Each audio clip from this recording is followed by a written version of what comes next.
Herkese merhaba, ben Buse, kanalıma hoş geldiniz. Bu videoda sizlere kedi desenli atkının nasıl örüleceğini, deseni nasıl okuyabileceğinizi anlatacağım. Bu atkı Pinterest'te, hatta bütün sosyal medyada oldukça popüler oldu. Ben de kendim bir şablon oluşturdum. Ben örnek resmi zaten videonun üzerine ekliyor olacağım.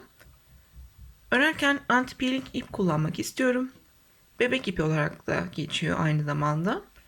Bu şekilde küçük yumaklar halinde siz de ipinizi sararsanız örmesi daha kolay olacaktır. Aksi takdirde ipiniz karışabilir. İpinize uygun olarak tığ seçebilirsiniz. Benimki 4 milimetre. Zincir çekerek atkımızı örmeye başlayacağız. Yeni başlayan arkadaşlar için zinciri nasıl çekeceğinizi göstermek istiyorum. İpimi parmağıma doladım. Bu şekilde kıvırdım. Bir boşluk yaptım. Bu boşluğun içinden tığımı geçirdim. İpi doladım ve bir tane düğüm yaptım. Bu düğüm zincirlerin sökülmemesi için gerekli. Bundan sonra zincir çekmeye başlayacağız. Boşluğun içerisine tığ, ipi doladım ve bu boşluktan çıktım. Bir tane zincir yapmış oldum. Tekrar ikinci zincir, 3. Bu şekilde 25 tane zincir çekmem gerekiyor.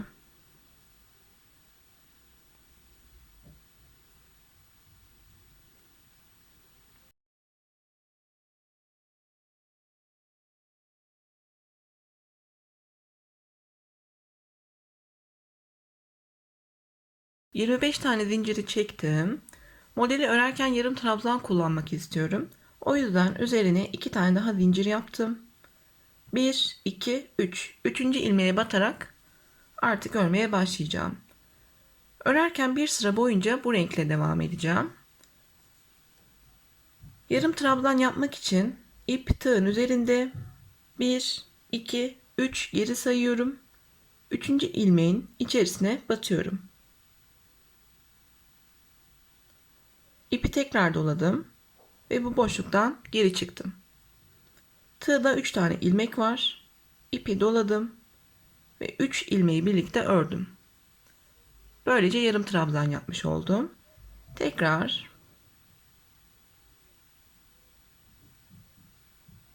ipi doluyorum.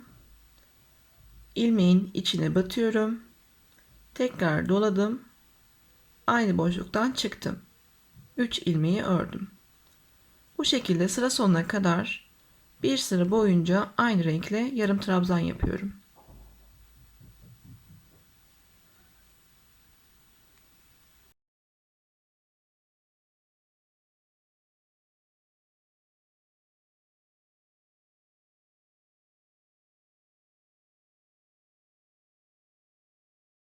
Sıra sonuna kadar devam ettim. Buradaki son ilmeği örmedim. Desen kartına göre ikinci sıraya geçtiğimde sol taraftan farklı bir renkle başlamam gerekiyor. O yüzden bitişi yaparken renk değiştireceğiz. İlmeğimi çıkardım. Hangi renkle örmek istiyorsanız o rengi parmağıma doladım ve tığdaki bu 3 tane ilmeği yeni renk ile örüyorum. 2 zincir, örgüyü çevirdim. Desene göre sağ taraftan başlayıp sol tarafa kadar devam ettik. Şimdi soldan sağa doğru ilerleyeceğiz. 3 tane yeni renk ile örmem gerekiyor. Her zaman yarım trabzan ile örmek istiyorum. O yüzden ip her zaman tığın üzerinde. İlmeğe battım. Bu şekilde yarım trabzanımı yaptım.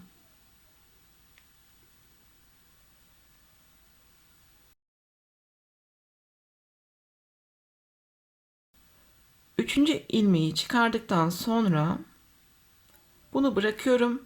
Örgümün ters kısmı burası. O yüzden ipi bu tarafa alıyorum. Devam etmek istediğim rengi parmağıma doladım ve tığdaki bu 3 ilmeği bu renk ile örüyorum. Yine desene göre sıra sonuna kadar bu renkle devam etmem gerekiyor. O yüzden örmeye devam ediyorum.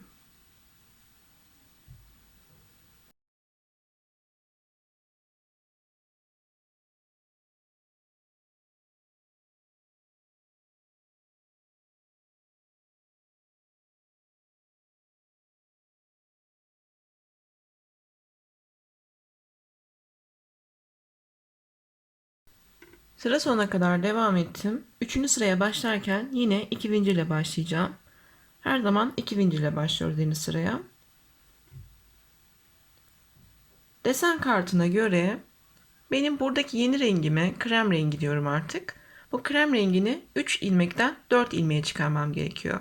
O yüzden kahverengiyle örerken bir önceki ilmeğe kadar aynı renkte devam edeceğim. Bu ilmeğe geldiğimde renk değişikliği yapacağım. Oraya kadar aynı şekilde örmeye devam ediyorum.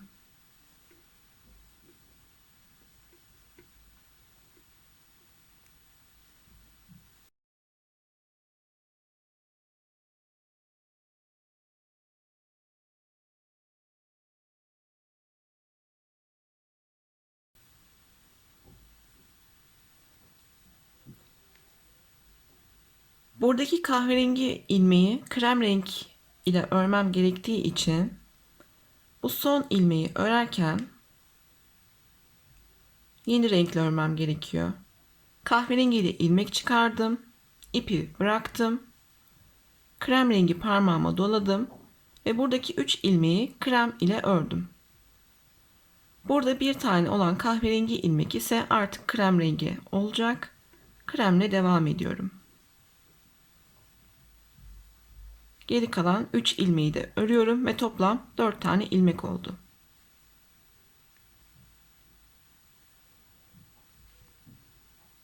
İki zincir. Dördüncü sıraya başlarken yine iki zincirle başladık. Buradaki 4 tane olan krem rengi artık 5 tane olmalı. O yüzden buradaki kahverengi ilmeği krem ile örmem gerekiyor. Örgüyü çevirdim. İlk 4 tane ilmeğimi örüyorum.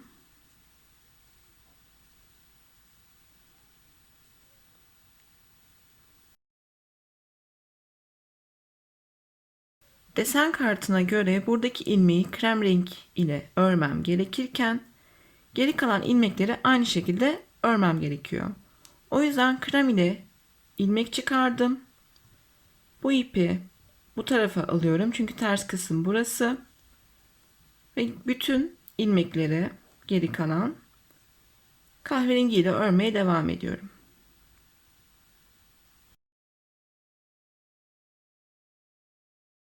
Şimdi sıra sonuna kadar devam edip iki zincirle bu noktaya kadar öreceğim.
Bahsettiğim yere kadar örmeye devam ettim.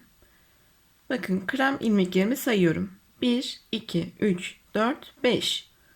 6 olması için buradaki kahverengi ipin de krem ile örülmesi gerekiyor. O yüzden bu ilmeği örerken renk değişikliği yapacağım. Battım, ilmek çıkardım. Ters taraf arkası olduğu için ipi arkaya bırakıyorum ve diğer ipe parmağıma doluyorum. Tığdaki bu 3 kahverengi ilmeği krem ile ördüm. Böylece renk değişikliği yapmış oldum. Böylece buradaki 6. ilmeği krem ile örebilirim. Sıra sonuna kadar diğer ilmekleri krem ile örmeye devam ediyorum.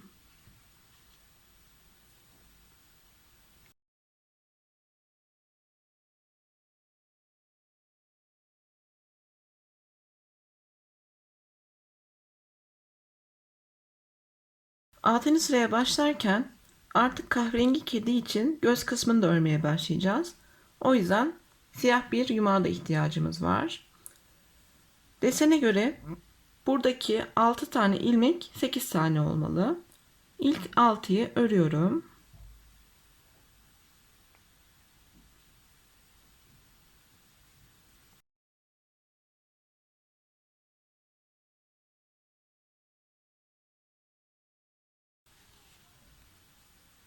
Yedi ve 8. ilmekler burada.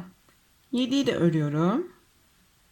8 örerken renk değişikliği yapıyorum. İlmek çıkardım. Burası ters kısım olduğu için ipi ön kısmı aldım. Kahverengiyi parmağıma doladım ve kremi ördüm. Desendeki renkleri takip ediyorum ve 5 tane kahverengi ile örüyorum. 5.'yi örerken renk değişikliği yapmam gerektiği için tekrardan buradaki ilmeği bırakıp yeni rengime geçiş yapıyorum. Bu ip yine ön tarafa, siyah ile ördüm. 2 tane ilmeğimi siyahla örerken ikinci ilmekte renk değişikliği yapıyorum. Ve bu şekilde tekrardan renk değiştirmiş oldum. 4 tane kahverengi. Dördüncüyü örerken yine renk değişikliği yapıyorum.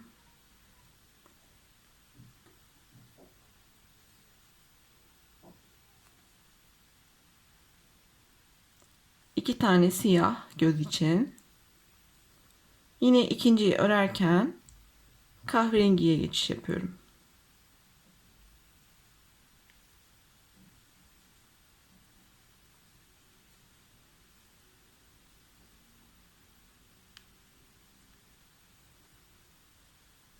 İki zincir. Böylece kedinin artık göz kısmı oluşmaya başladı. Artık bu sırada kedimizin kulakları da ortaya çıkacak. Birkaç sıra sonra zaten diğer kedinin çene kısmından başlamış olacağız.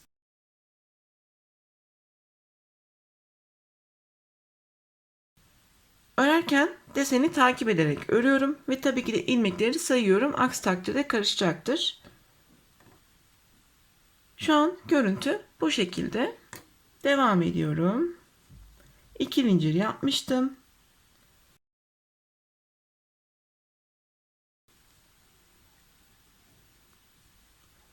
Dört tane ilmeği örüyorum. Dördüncü örerken siyah renk ile devam etmem gerektiği için ilmeği çıkardım. Tığda 3 tane ilmeğim var. Arka tarafa bırakıyorum çünkü ters kısım arka taraf. Siyah ipi aldım ve ördüm. 2 tane siyah ile örüyorum. İkinciyi örerken renk değişikliği yapacağım. Siyahı bıraktım arka tarafa. Kahverengiyi parmağıma doladım.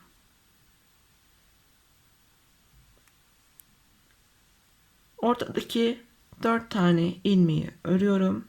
Dördüncüyü örerken renk değişikliği yapacağız.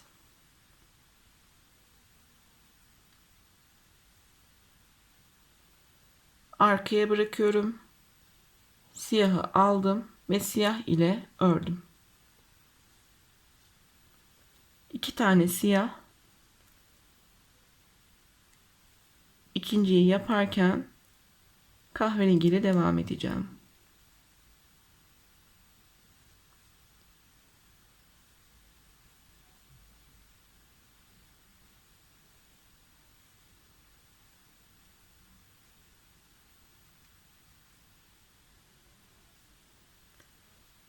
Krem rengin sayısı değişmeyecek. 8 tane kalacak. O yüzden yanına kadar ördüm ve tekrardan kreme geçiş yaptım.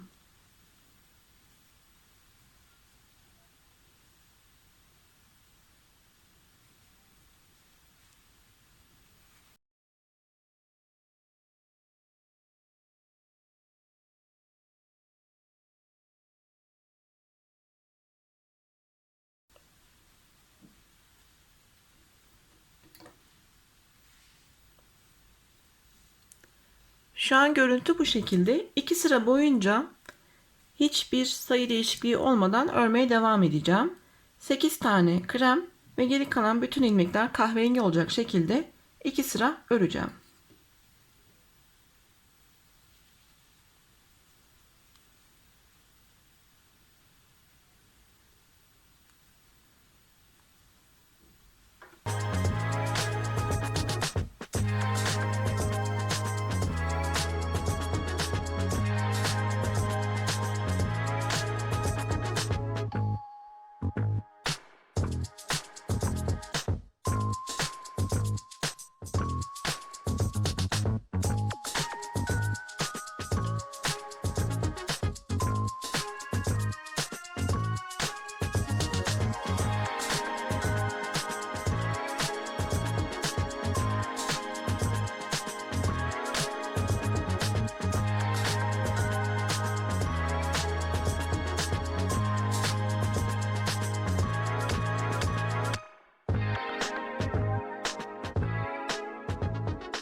Toplamda 9 sıra örmüş oldum. 10. sıraya geçerken yine 2 zincir yaptım.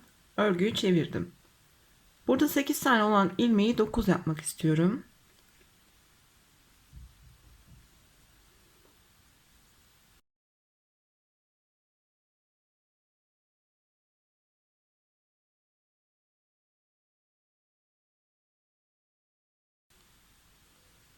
Sekiz ilmeği ördüm. Buradaki kahverengi ilmeği de krem ile örüyorum.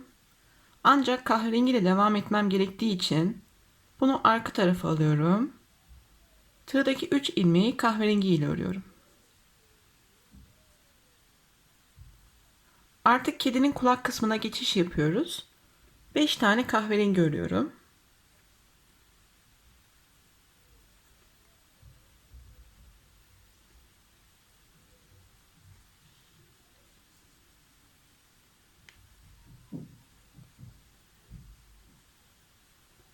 Beşinciyi örerken yeniden krem renge geçmem gerekiyor. Çünkü bu krem kedinin boyun kısmı, artık kedinin çene hattını oluşturacağız. Bu arada ben ipleri yürüterek örmeyi sevmiyorum. İsterseniz bu ipi buraya kadar taşıyabilirsiniz. Ben yine küçük bir yumak yaptım. Parmağıma doladım. Bu 3 ilmeği krem ile örüyorum. 6 tane krem ile örüp tekrardan kahverengiye geçiş yapacağım.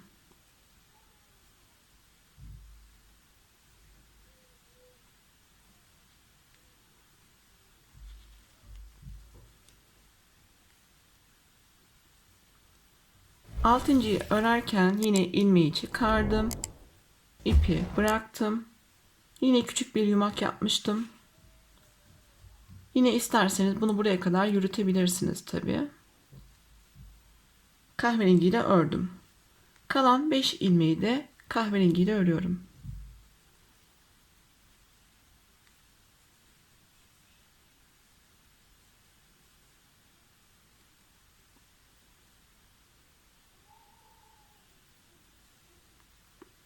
İki zincir.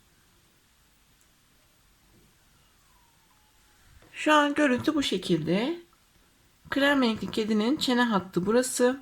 Kahverengi kedimizin kulak hattı da burası. Şimdi ortadaki krem rengi çapraz bir şekilde açılırken kulaklar da aynı oranda daralmaya başlayacak ve üçgen formunu oluşturmuş olacağız. Biz şimdi 11. sıraya başlarken 5 tane olan kahverengiyi 4'e indireceğiz. Aynı şekilde burada da 4'e indireceğiz. Ortadaki 6 tane olan ilmek 8'e çıkmış olacak. Buradaki kahverengi ilmekler krem renge dönmüş olacak. Devam ediyorum.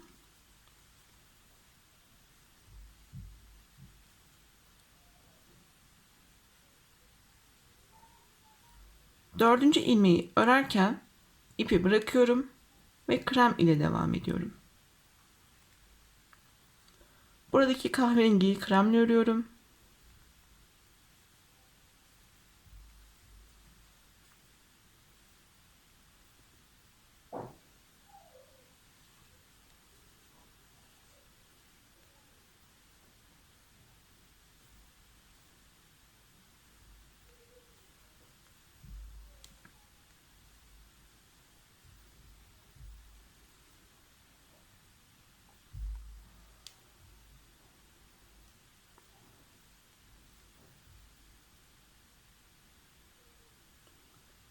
Buradaki kahverengi de krem ile örüyorum. Örerken yine renk değişikliği yapıyorum.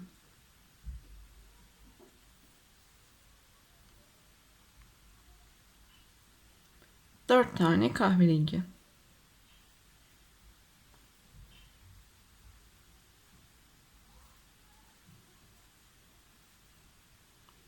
Kahverengiyi bıraktım. Krem ile devam ediyorum.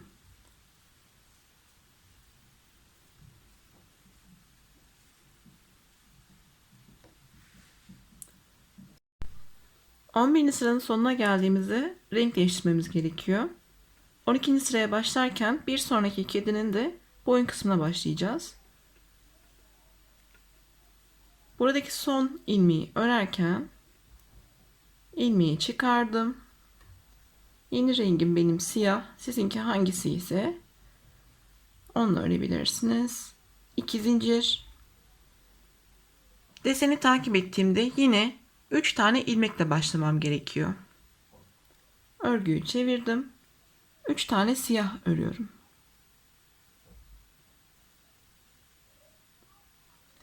Üçüncüyü örerken yine ipi bıraktım. Krem rengi aldım ve devam ediyorum.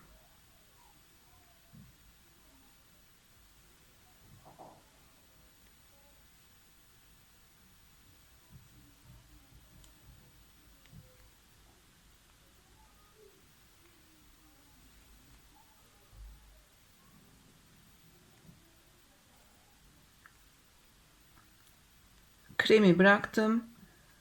Kulak kısmı için kahverengiyi aldım. Burada 4 tane olan ilmeği 3 tane yapacağım. İlk üçünü örüyorum. Burası krem olacağı için yine kahverengiyi bıraktım. Kremi aldım ve krem ile ördüm.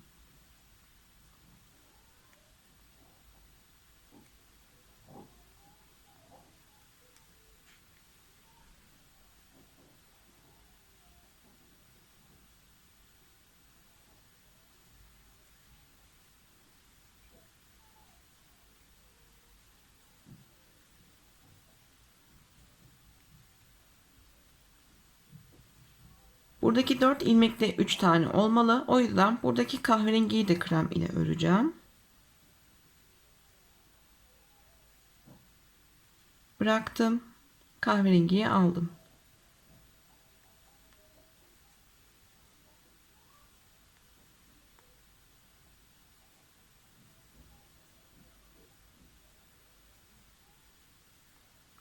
İki zincir. Örgüyü çevirdim. Kahverengi kedi neredeyse bitmek üzere. Bu sırada 3 tane olan kahverengi ilmekler 2 tane olacak. Bir yandan da bir sonraki kedinin boyun kısmına başlamıştık. O da 4 ilmek olacak. Bu şekilde örmeye devam edeceğiz.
Gördüğünüz gibi artık kahverengi kedi tamamlandı. O yüzden arkadaki kahverengi ipleri kesebilirim.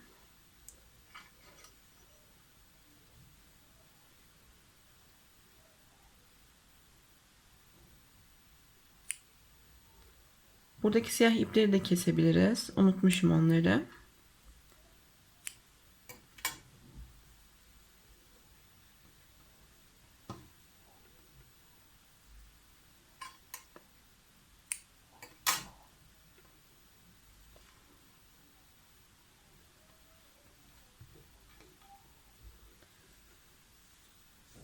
Şimdi yeni sırada bu 4 tane olan siyahı 5 yapacağım ve geri kalan bütün ilmekleri krem ile örerek devam edeceğim. Dediğim gibi artık kahverengi tamamlandı. Hedefim krem renkli kediyi tamamlamak ve bir yandan da siyah kedinin boyun kısmını örmek. Deseni takip ederek ve kareleri sayarak bundan sonra bu şekilde ilerleyeceğiz. Devam ediyorum.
Yeni sırada artık krem kedinin göz kısmını yapmaya geçeceğiz.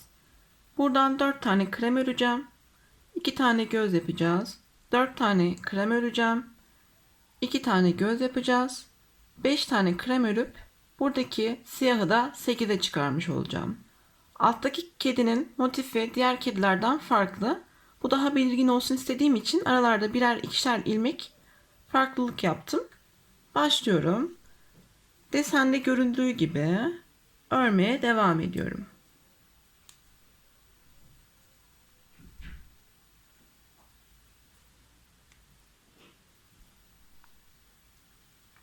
Göz için siyaha ihtiyacım var. O yüzden renk değişikliği yapıyorum.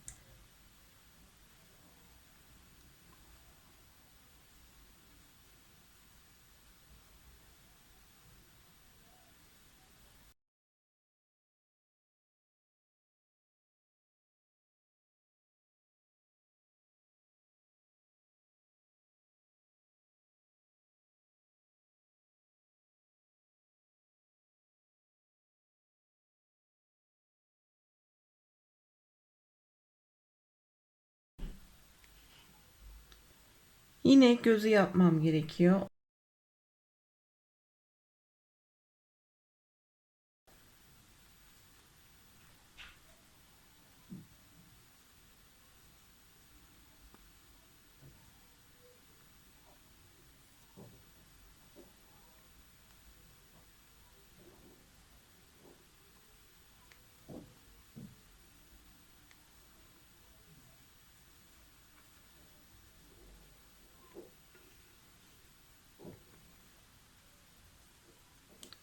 Beşinciyi örerken yine renk değişikliği yapacağım. Dediğim gibi buradaki 5 ilmeği 8'e tamamlayacağız. Yani bu 3 krem siyah olacak. O yüzden 5. ilmekteyken renk değiştiriyorum.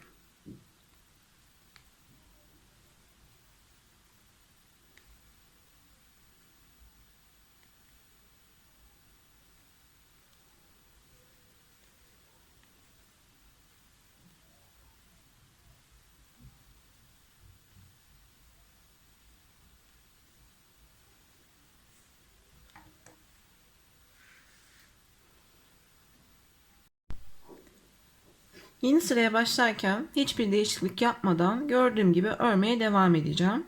8, 5, 2, 4, 2, 4 şeklinde. Zaten bir yandan da desen okuduğunuzda mantık daha anlaşılır olacak. Bu şekilde kedimiz oluşmaya başladı. Örgüyü çevirdim. 2 zincirle başlıyorum ve gördüğüm bütün renkleri aynı şekilde örüyorum.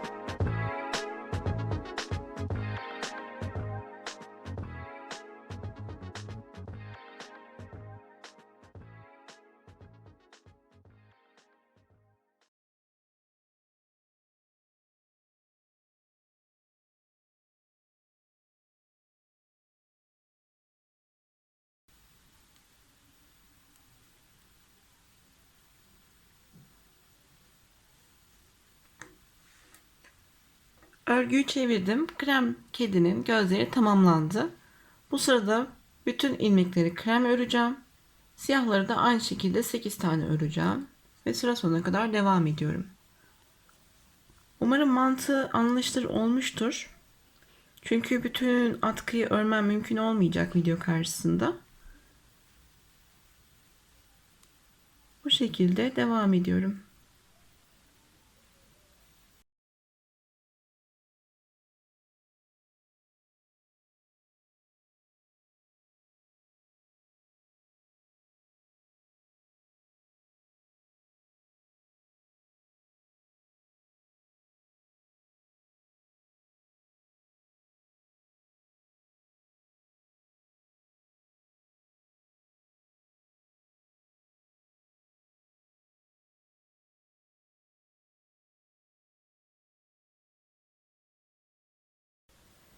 Şimdi ben bir sıra daha bu şekilde devam edeceğim ve kulak çene hattına geçiş yapacağım.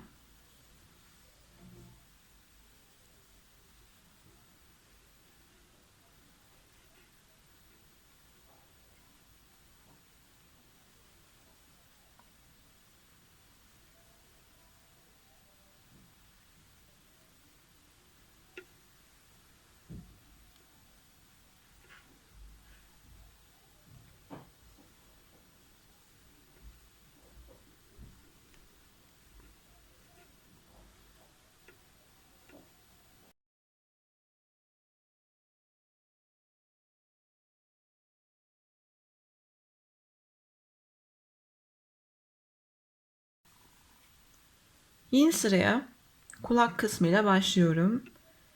5 tane krem öreceğim.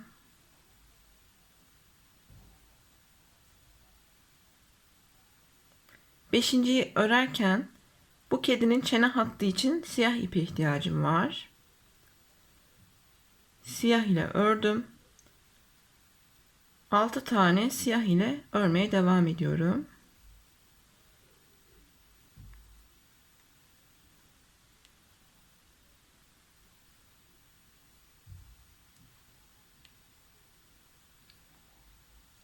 Altıncıyı örerken buradaki kulak kısmı için kremi elime doladım.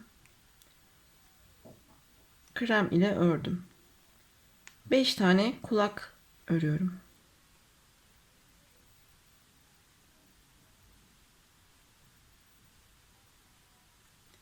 Beşinciyi örerken tekrardan renk değiştireceğim ve siyah ile devam edeceğim. Buradaki bir krem de siyah olmuş olacak.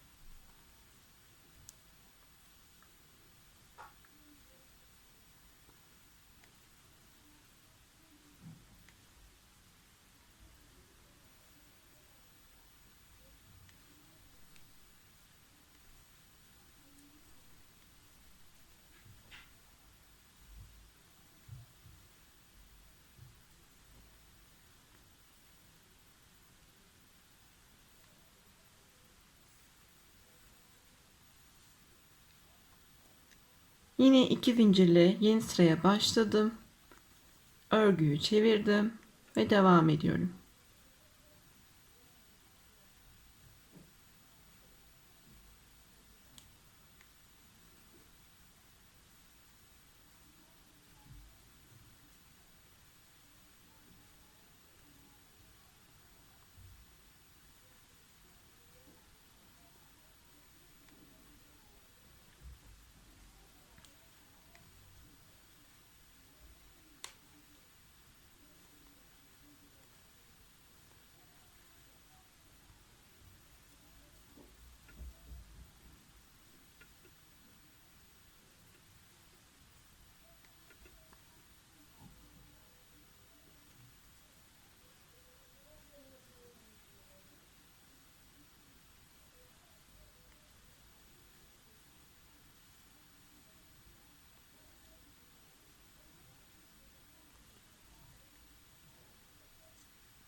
Evet, örgümüz bu şekilde devam edecek.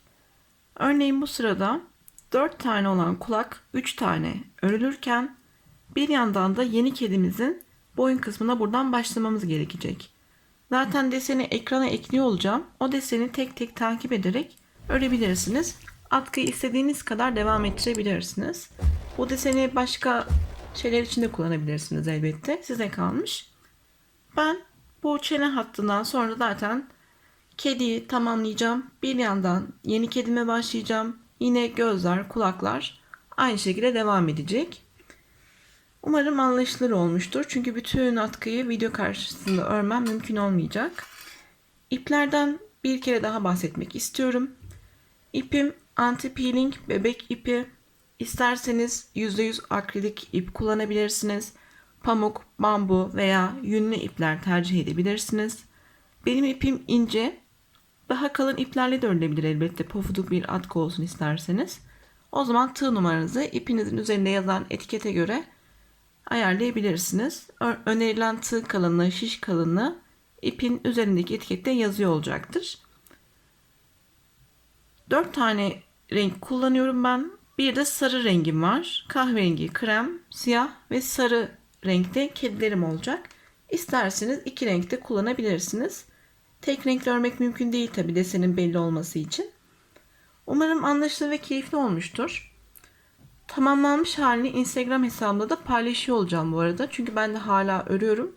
Desen çok istenildiği için bir an önce sizlere de paylaşmak istedim. Dediğim gibi desen de bana ait. Tasarımını kendim yaptım. Pinterest'te gördüğüm desenden esinlendim.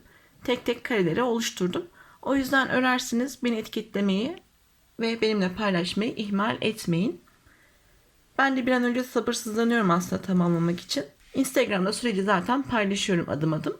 Oradan da takip edebilirsiniz. Umarım anlaşılır ve keyifli olmuştur. Bir sonraki videoda görüşmek üzere. Hoşça kalın.